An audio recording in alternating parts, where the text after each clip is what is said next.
Well, she was the headline lot of day 3, and Courgette certainly lived up to that billing. $2.1 million knocked down to Tony Bott. Was it worth the wait, Tony? It was a long day for everyone. Unfortunately, she was the last lot, but as you say, we thought she was obviously the prize lot today.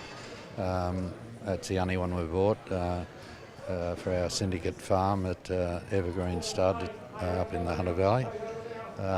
She's down with Group 1 winner and the Golden Slipper winner, so they don't come along that often.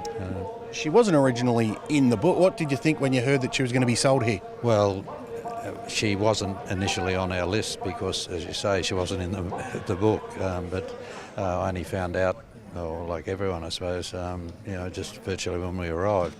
So we obviously looked at the pedigree and studied it and then decided to look at the mare, and we loved her on type, everything about her. We think she's a young mare to have side or have thrown a Group 1 winner in her first foal. We believe is possibly making her a very good broodmare, and also she's in foal of the champion sire in I Am Invincible, so she ticked all the boxes for us. Courgette was the last lot to be sold on day 3 of the national sale and was one of $3 million lots in the final 20 minutes of selling.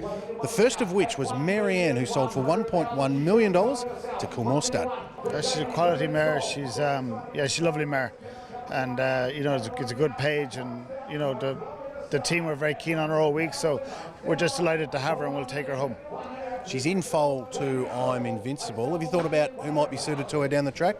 We're lucky at home. We've got a really exciting roster at the moment that, she could go to a few of the stallions there. So, there's a couple of exciting horses. So, we'll take her home and like the rest of them and decide what we do. Shortly after that, Shamel Wynn betted that by $100,000 when she was knocked down to Jerry Harvey's Barrymore Stud. Well, I think she's a really good mare, so I wouldn't have bought her if she wasn't, would I? We saw what she could do on the track. What do you think she's going to be able to do as a broodmare? Well, I obviously hope some of them do, some of them don't. But I mean, she's a top mare, and she's a good outcross, and she's in foal to reduced choice. If I get a filly, I'll keep it. If I get a colt, I'll sell it, and I'll put her to Fastnet Rock. Okay.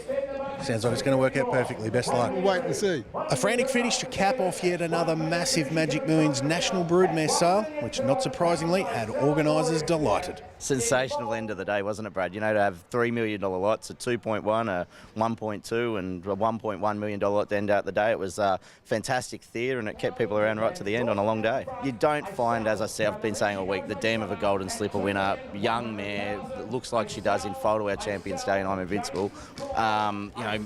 You don't get the horses going through the ring too often, and Tony Bott's a great supporter of our broodmare sale at the top end. He was underbidder on Listen Here some years ago at 3.3 or 4 million, so for him to take her home, we're thrilled for him. Our bloodstock team have put an amazing effort in to pull these mares together and then to work on getting as many buyers to the sales we've done. And for the sale to be clearing some 84%, and the average to be up on last year, and a gross of over 102 million, which is only the second time we've broke the $100 million bracket, is a fantastic effort, and we couldn't be more pleased.